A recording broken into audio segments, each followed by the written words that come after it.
అలాగే మహిళలను కూడా చూడకుండా మా అందరి మీద నీచాతి నీచంగా పోస్టులు పెట్టి అవమానిస్తుంటే వారి మీద కేసు ఇవ్వడానికి వస్తే కనీసం ఆ కేసు ఏదైతే రిప్రజెంటేషన్ మేము ఇచ్చామో దానికి రిసీవ్ కాపీ ఇవ్వడానికి కూడా 10 ఫోన్లు చేయడానికి లోపలికి బయటకి తిరుగుతూ తర్జన భర్జన పడుతున్నారు. ఈరోజు ఇచ్చిన రిప్రజెంటేషన్ ఒక రిసిప్ట్ ఇచ్చి ఆ తర్వాత దాంట్లో ఏముందో చదివి దాన్ని ఎలా ఇన్వెస్టిగేట్ చేయాలని పై ఆఫీసర్లని అడగటం మనం చూసాం. గానీ అసలు రిప్రజెంటేషన్ తీసుకొని రిసిప్ట్ ఇవ్వడానికే 100 సార్లు ఫోన్ చేయాల్సిన పరిస్థితి వచ్చిందంటే ఈ రాష్ట్రంలో పోలీసులు కూటమి ప్రభుత్వం యూనిఫామ్ వేసుకోకపోయినా వారికి పని చేస్తున్నారనేది స్పష్టంగా అర్థమవుతుంది. గతంలోనే చెప్పాం, ఇప్పుడు మళ్లీ చెప్తున్నాం.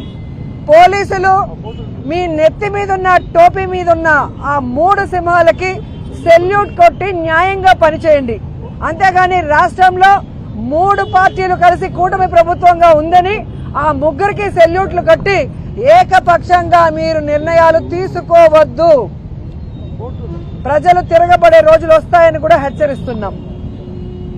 ఈరోజు ఏ విధంగా తయారయ్యారంటే చంద్రబాబు నాయుడు చేయాల్సిన తప్పులన్నీ ఆయన చేస్తాడు, చేయిస్తాడు. ఎదుటి వాళ్ళ మీద నిందలు వేసి శ్రీరంగ నీతులు చెప్పడం మనం గమనించాం. వ్యక్తిత్వ హననం అనేది చంద్రబాబు నాయుడు చేయటంలో సిద్ధహస్తుడు. తనకి పిల్లనిచ్చిన ఎన్టీఆర్ గారికే బట్టలు ఇప్పించి కార్టూన్లు వేయించిన గనుడు.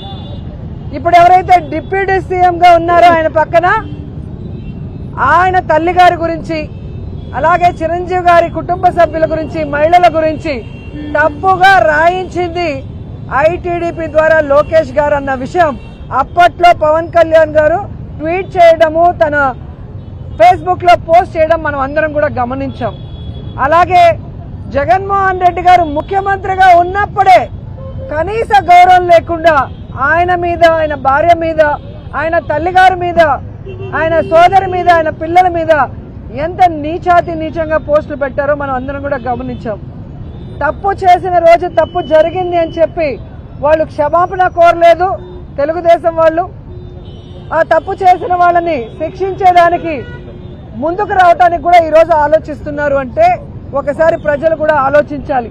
ఎందుకంటే ఈరోజు రాష్ట్రంలో వైఎస్ఆర్ కాంగ్రెస్ పార్టీలో ఉన్న కార్యకర్తల్ని, నాయకుల్ని భయభ్రాంతులు చేయడానికి ఎప్పుడెప్పుడో ఏదో జరిగింది, ఏదో మాట్లాడారు అని దొంగ కేసుల్ని ఫైల్ చేసి కొంతమంది పెయిడ్ ఆర్టిస్టులతో కేసులు పెట్టించి ఈరోజు తప్పుడు సాక్ష్యాలు సృష్టించి, అంటే ఫేక్ ఐడీలను సృష్టించి వీళ్లే తప్పుగా పెట్టి అవి కూడా ప్రూవ్ అయినాయి, మీ అందరు కూడా చూస్తున్నారు. కానీ వైఎస్ఆర్ కాంగ్రెస్ పార్టీ వాళ్ళని టార్గెట్ చేసి మొన్న సుధారాణి గారిని, ఆడపిల్లని చూడకుండా కుటుంబం అంతా హైదరాబాద్ లో ఉంటే కిడ్నాప్ చేసి 5 రోజుల వరకు మరి కోర్టుకు సబ్మిట్ చేయకుండా ఎలా కొట్టారో జడ్జి గారి ముందర ఆమె తనకి తగిలిన దెబ్బల్ని చూపించింది, పోలీసులు వాడిన భాషను చెప్పింది, తాను ఎంత అవమానపడింది, ఎలా బాధపడింది, ఎలా దెబ్బలు తినిందో ఏడుస్తూ చెప్పడం కూడా మనం గమనించాం. అలాగే నిన్న కడపలో సునీత అనే మరొక పార్టీ కార్యకర్తని వాళ్ళ ఇంటికి మిడ్ నైట్ లో వెళ్లి పోలీసులు ఎలా బెదిరించారో ఆ ఇంటి ముందున్న సీసీ ఫుటేజ్ లో మీకే క్లియర్ గా కనిపిస్తుంది.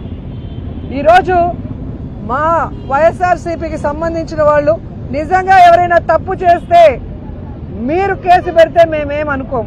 కానీ తప్పు చేయని వాళ్ళని తప్పుడు కేసులు పెట్టి ఫేక్ ఐడీలతో వాళ్ళని ఇరికిచ్చి వాళ్ళని కొట్టి ఆ ద్వారా అందరినీ భయపెట్టాలనుకుంటే మాత్రం వైఎస్ఆర్ కాంగ్రెస్ పార్టీకి పోరాటాలు కొత్త కాదు. మా నాయకుడు, మా బ్రాండ్. ఎవరికైనా అన్యాయం జరిగితే జగనన్న ఊరుకోడు. జగనన్న వెనక మేము సైనికుల్లాగా పోరాడతామని కూడా హెచ్చరిస్తున్నాం. అండ్ ఈ రోజు ఒక్కటే చెప్తున్నాం, చంద్రబాబు నాయుడు గారికి కానీ, పవన్ కళ్యాణ్ గారికి కానీ, హోంమంత్రి గారికి కానీ పోలీసుల్ని మహిళల మీద జరుగుతున్న దాడుల్ని అరికట్టడానికి ఉపయోగించండి, మహిళలకి రక్షణ కల్పించడానికి ఉపయోగించండి.